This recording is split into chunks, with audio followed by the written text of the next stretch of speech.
Welcome my dear rockets, कैसे हो आप सभी। आज हम आपके लिए 2018 में रिलीज हुई एक कोरियन कॉमेडी ड्रामा मूवी लेकर आए हैं जिसका नाम है द सोलमेट।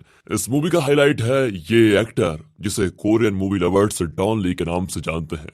डॉन ली की एक्टिंग ही नहीं, इस मूवी में जो फैंटेसी, जो कॉमेडी और जो इमोशंस है ना, उसके लिए तो ये मूवी देखना बनता है। तो वीडियो को एंड तक देखिए और लाइक और शेयर करना बिल्कुल मत भूलिएगा। बाकी अगर आप चैनल पर आए गए हो तो सब्सक्राइब भी कर दीजिएगा। मूवी की शुरुआत में एक पुलिस ऑफिसर चोर को चेस कर रहा होता है। बहुत देर बाद फाइनली वो चोर को पकड़ भी लेता है। इस पुलिस ऑफिसर का नाम है टोनी और यहाँ पर मूवी का टाइटल द सोल में डालकर होती है मूवी शुरू। एक बस में चढ़ता है एक राउडी जो एक बुजुर्ग औरत को सीट खाली करने पे तुला होता है। दूसरे पैसेंजर्स भी चुपचाप उसको देखते रहते हैं, कुछ कहते नहीं। लेकिन लास्ट सीट पर बैठी एक लड़की वहां शूट कर रही होती है। राउडी उससे भी धमकाता है कि अगर मोबाइल सही सलामत चाहिए तो चुपचाप कैमरा ऑफ करो, समझी। तब साइड में दिखाते हैं तो वहां पर बैठा होता है मूवी का हीरो जेंगसू, जो राउडी को घूर रहा होता है। राउडी भी अकड़ में कहता है कि ओए तू मुझे घूर क्यों रहा है, हाथ पैर तोड़ दूंगा फिर पता चलेगा। जेंगसू उठकर आता है और डर कर कहता है सॉरी सर, मुझसे गलती हो गई। फिर मन ही मन में कहता है कि अबे तू कुछ भी करे मुझे उससे क्या, मेरा स्टॉप तो आ गया, मैं उतरने जा रहा हूँ, चल साइड हो जा। और ये कहकर वो नीचे उतर जाता है। वो लड़की भी कहती है कि सर आपका टी शर्ट पर जिम ट्रेनर लिखा हुआ है, पर आप वो बस में हो रहे अन्याय के खिलाफ कुछ भी नहीं कहे, ऐसे ही उतर गए। देखो अन्याय के खिलाफ लड़ना मेरा काम नहीं है, ये कहकर वो चला जाता है। तभी वो उसकी पीठ पर जोर से मारकर भाग जाती है। तब भी जेंगसू हीरो वाला कोई रिएक्शन नहीं देता। अगले सीन में जेंगसू अपने जिम में होता है जहां वो कुछ छोटे बच्चों को मार्शल आर्ट सिखा रहा होता है। तब उसे एक डॉक्टर का कॉल आता है जो बताता है कि डोनर मिल गया है। अब ये सुनकर जेंगसू की खुशी का ठिकाना नहीं होता, वो चिल्ला जाता है बिल्कुल खुशी से। दरअसल जेंगसू की बेटी को हार्ट ट्रांसप्लांट की जरूरत है और आज एक डोनर मिल गया है। डॉक्टर भी बताता है कि डोनर तो मिल गया लेकिन तुम्हें अभी के अभी पैसों का इंतजाम करना पड़ेगा। जेंगसू कहता है कि पता है आप मेरे लिए भगवान हो, बस आप सर्जरी की तैयारी कीजिए, मैं अभी जिम बेचकर सारे पैसे लेकर आ जाऊंगा। दूसरी ओर टोनी अपनी गर्लफ्रेंड टीना से मिलने जाता है जो फिश बेचती है। वो जिद करती है कि जब सारे फिश बिक जाएंगे तभी आऊंगी। टोनी चुपचाप बाहर चला जाता है और वहां जाती भी एक औरत को कुछ पैसे देकर कहता है कि सुनिए, मेरे खातिर आप उस लड़के से वो सारे फिश खरीद लीजिए ना। वो वैसा ही करती है और तब टीना खुश होकर टोनी के साथ घर आ जाती है।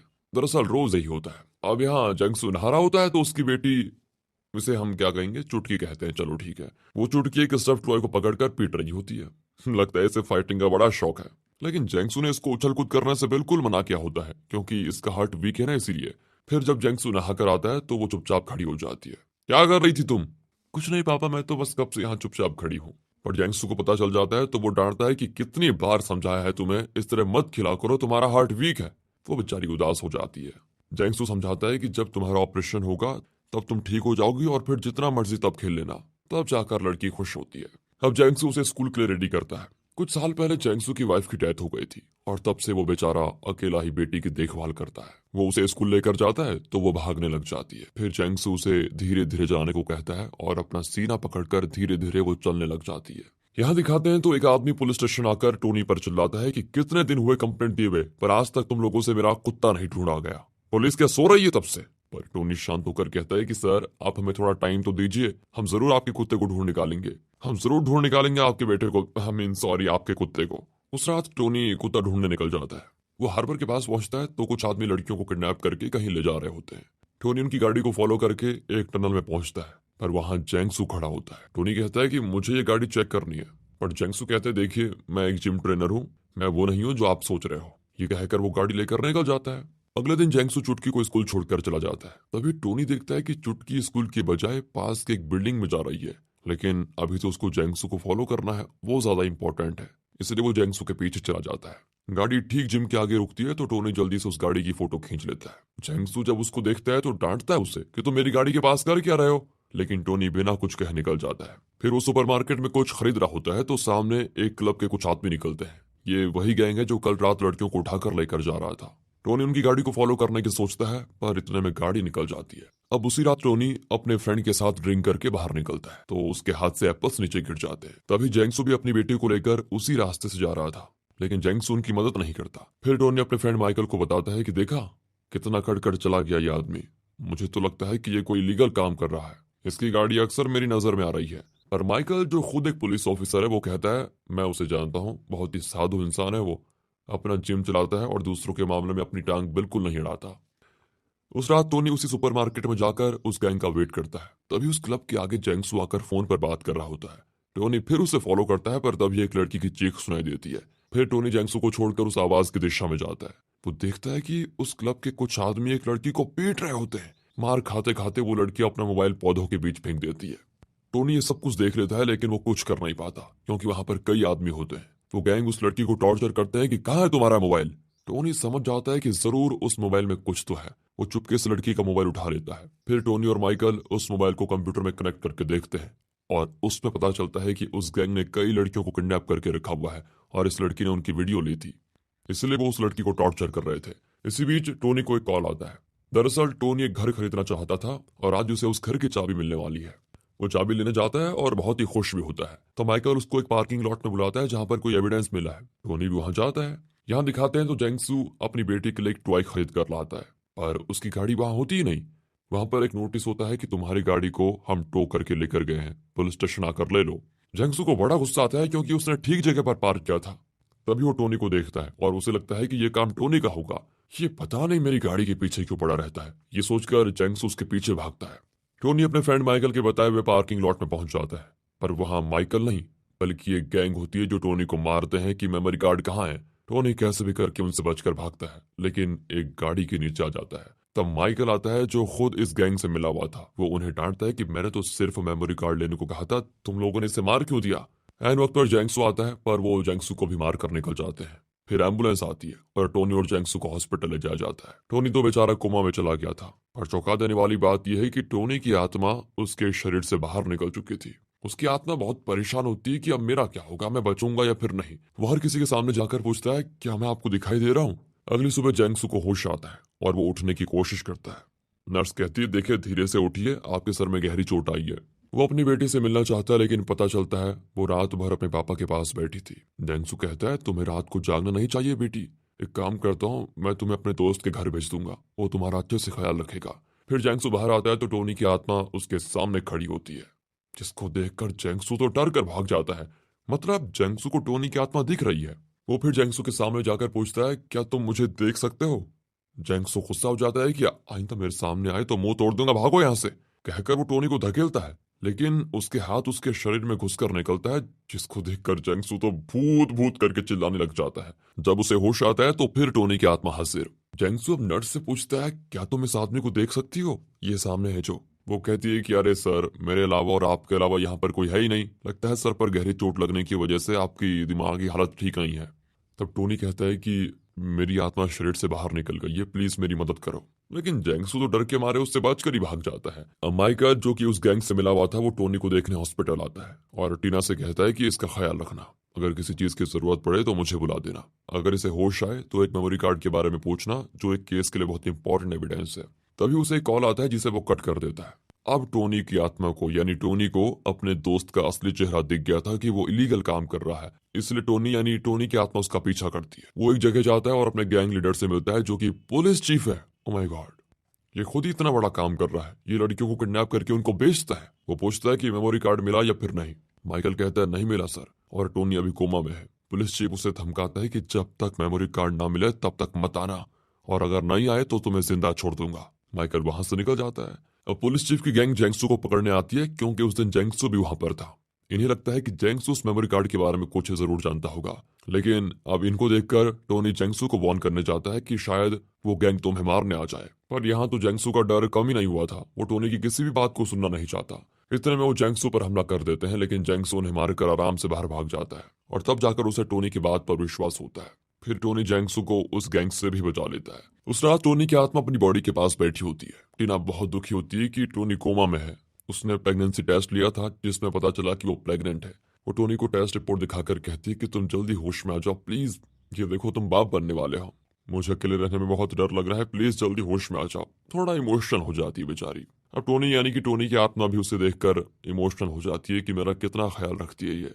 तभी टीना वहां पर पड़ा हुआ एक मेमोरी कार्ड देखती है और टोनी के फ्रेंड माइकल को कॉल करके बताना चाहती है, पर टोनी टेंशन में चिल्लाता है कि वो गद्दार है, उसे मत बताओ। पर कहाँ, उसकी आवाज तो जैंगसू के अलावा किसी और को सुनाई नहीं देती। इसी बीच जैंगसू को उसके फ्रेंड का कॉल आता है जो बताता है कि चुटकी गायब है।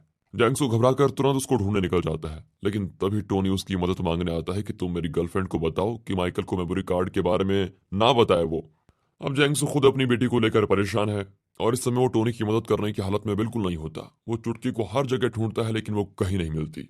तब टोनी कहता है कि मैंने तुम्हारी बेटी को स्कूल के बजाय वो स्कूल के पास वाले एक बिल्डिंग में जाते हुए देखा था, और अब दोनों उस बिल्डिंग में जाते हैं तो चुटकी वहां बेहोश पड़ी होती है। वो कुछ ड्राइंग्स कर रही थी और लगता है तभी उसकी छाती में दर्द हुआ और वो बेहोश हो गई।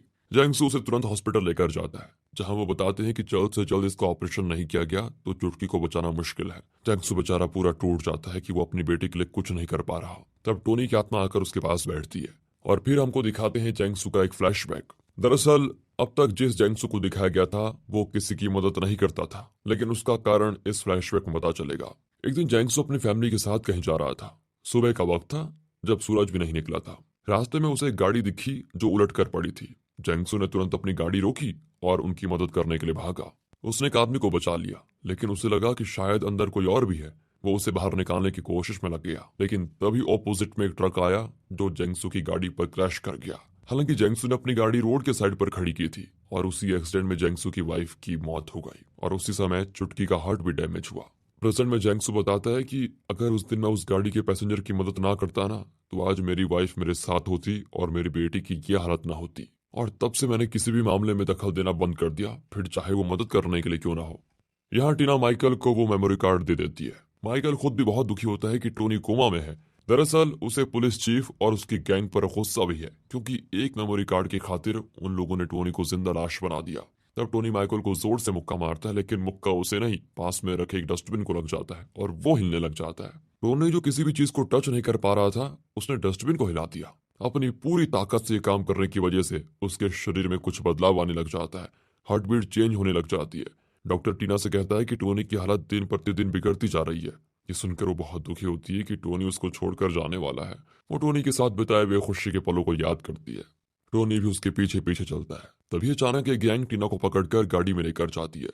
बेचारा टोनी कुछ नहीं कर पाता। यहाँ जैंगसू खुद परेशान है कि उसकी चुटकी के लिए सर्जरी के पैसे नहीं मिल रहे और ऊपर से डोनर का हार्ट अब किसी और को दे दिया गया है। इसी बीच टोनी टीना को बचाने के लिए जैंगसू से मदद मांगता है, लेकिन जैंगसू कुछ नहीं कहता। टोनी हार मानकर चला जाता है, लेकिन तब जैंगसू उसे रोककर उसकी मदद करने को तैयार हो जाता है। टोनी ने उस गाड़ी का नंबर देखा था और उसके जरिए वो उस गाड़ी को और उसके लोकेशन का पता लगाते हैं। वहां पुलिस चीफ ने टीना को बांध कर रखा होता है। दरअसल माइकल, जो टोनी की हालत के लिए पुलिस चीफ को जिम्मेदार मानता है, उसने पुलिस चीफ को मेमोरी कार्ड देने से बिल्कुल इनकार कर दिया। इसीलिए इन लोगों ने टीना को किडनैप किया ताकि माइकल को धमकाकर वो मेमोरी कार्ड वापस ले पाए। इसी बीच जैंगसू, उसका फ्रेंड और टोनी तीनों हार्बर पहुंचते हैं। वहां अंदर जाने के लिए वो एक लीवर दबाते हैं, लेकिन ऊपर से बर्फ गिरने लगती है। लगता है ये गलत लीवर था। टोनी अंदर जाकर टीना को ढूंढता है और तब एक कमरे में उसे कुछ लड़कियां दिखती है जिन्हें पुलिस चीफ ने किडनैप करके रखा हुआ था। वो तुरंत जैंगसू को बताता है और फिर वो पुलिस चीफ के आदमियों को मारकर उन लड़कियों को छुड़ा लेता है। लेकिन इसी बीच पुलिस चीफ का एक आदमी बचकर भागता है। टोनी उसे फॉलो करके पुलिस चीफ की जगह का पता भी लगा लेता है और जैंगसू को बताता है। फिर जैंगसू वहां जाकर पुलिस चीफ को इतना पीटता है कि क्या कहें। इतने में वहां पर पुलिस भी आ जाती है और वो जैंगसू को पकड़ लेते हैं, क्योंकि पुलिस चीफ तो इनका सीनियर ऑफिसर है। इतने में माइकल क्राइम डिपार्टमेंट के ऑफिसर्स को वहां ले आता है। दरअसल माइकल बहुत गिल्टी फील कर रहा था कि उसकी वजह से टोनी की यह हालत हुई है, इसलिए वो सरेंडर हो गया और उसने क्राइम डिपार्टमेंट को पुलिस चीफ की सारी लीगल एक्टिविटीज के बारे में इन्फॉर्मेशन दी।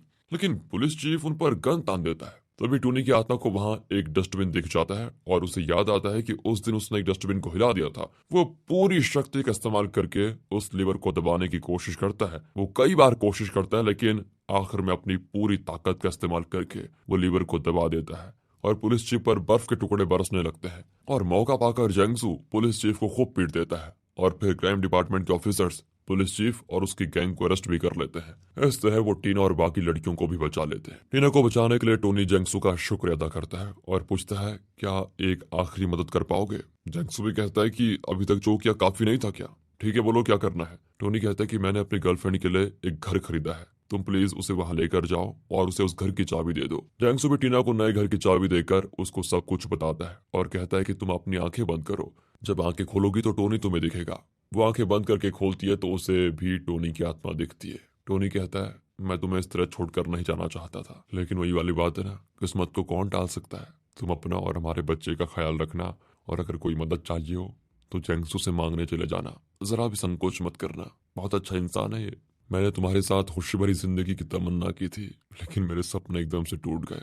मैं मर भी गया तो हमेशा तुम्हें देखता रहूंगा। और तब हॉस्पिटल में दिखाते हैं टोनी जो कोमा में था, उसकी आंखों से आंसू निकलते हैं। चुटकी को हार्ट का डोनर नहीं मिला था, लेकिन अब डॉक्टर्स टोनी का हार्ट निकाल कर चुटकी को देने का फैसला करते हैं, जिसके लिए टीना भी मान जाती है। इस सर्जरी को करने के लिए एक हार्ट स्पेशलिस्ट को बुलाया जाता है। अब जेंगसू को उस डॉक्टर का चेहरा देखा देखा सा लगता है। तब उसे याद आता है कि उस दिन सुबह सुबह जब वो अपनी फैमिली के साथ कार में जा रहा था तो उसने कार एक्सीडेंट में फंसे आदमी को बचाया था। डॉक्टर को भी जेंगसू का चेहरा देखा देखा सा लगता है। वो पूछता है, मैंने आपको कहीं पहले देखा है? जेंगसू बताता है कि कुछ साल पहले आपका एक्सीडेंट हुआ था, मैंने आपको कार से निकाल कर एम्बुलेंस को बुलाया। ओह हाँ, मुझे याद आया। दरअसल जब मुझे होश आया तो मैंने सबसे पूछा कि मुझे किसने बचाया, लेकिन मुझे तुम्हारे बारे में किसी ने कुछ नहीं बताया। वैसे वो बच्ची तुम्हारी लगती कौन है जिसका ऑपरेशन चल रहा है? जेंगसू कहता है, वो मेरी बेटी है। डॉक्टर कहता है, अब वो तुम्हारी बेटी नहीं मेरी भी बेटी है, तुम बिल्कुल फिक्र मत करो, इस सर्जरी के लिए मैं एक भी फी नहीं लूंगा और तुम्हें पैसों की चिंता करने की कोई जरूरत नहीं है। कहकर वो ऑपरेशन थिएटर में जाता है और ऑपरेशन ठीक ठाक करके चुटकी को बचा लेता है। इतने साल से जेंगसू जिस मदद के लिए खुद को कोस रहा था, उस दिन अगर वो अपने काम से काम रखता ना तो उसकी वाइफ जिंदा होती। पर आज वो रियलाइज करता है कि उस दिन उसने जो मदद की थी, आज उसकी मदद ने ही आज उसकी बेटी की जान बचाई। कुछ दिन बीतते हैं और एक दिन जेंगसू बस में जा रहा होता है, तभी वही राउडी एक और बुजुर्ग को तंग कर रहा होता है। और इस बार जेंगसू अपनी सीट से उठता है, लेकिन राउडी को लगता है ये कुछ नहीं करेगा। वो भी कह देता है, कट किया, अब क्या हुआ, तुम्हारा स्टॉप आ गया तो निकल। जेंगसू कहता है कि हाँ मेरा स्टॉप तो आ गया, लेकिन तुम्हारा भी स्टॉप आ चुका है। कहकर वो राउडी को बस में ऐसा पीटता है और नीचे खदेड़ देता है। सारे पैसेंजर जेंगसू को चीयर करते हैं। फिर क्या था, जो आदमी किसी की भी मदद करने से कतराता था, वो जी जान से लग जाता है हर किसी की मदद करने को। एक दिन उसके जिम में टीना आती है जो प्रेग्नेंट है। उसको देखते ही चुटकी उससे लिपट जाती है और उसे अपनी ड्राइंग दिखाती है जिसमें उसने टोनी, टीना और उनके छोटे बच्चे को बनाया होता है। तब टोनी चुटकी के दिल की धड़कन को सुनती है। ओह, ये तो टोनी का दिल है। और उसे सुनकर टीना को हिम्मत मिलती है कि टोनी भी उसके साथ है। और तब दिखाते हैं कि टोनी की आत्मा आसमान से उसे देखकर बहुत खुश हो रही है। और इसी के साथ दोस्तों ये मूवी यहाँ पर खत्म होती है।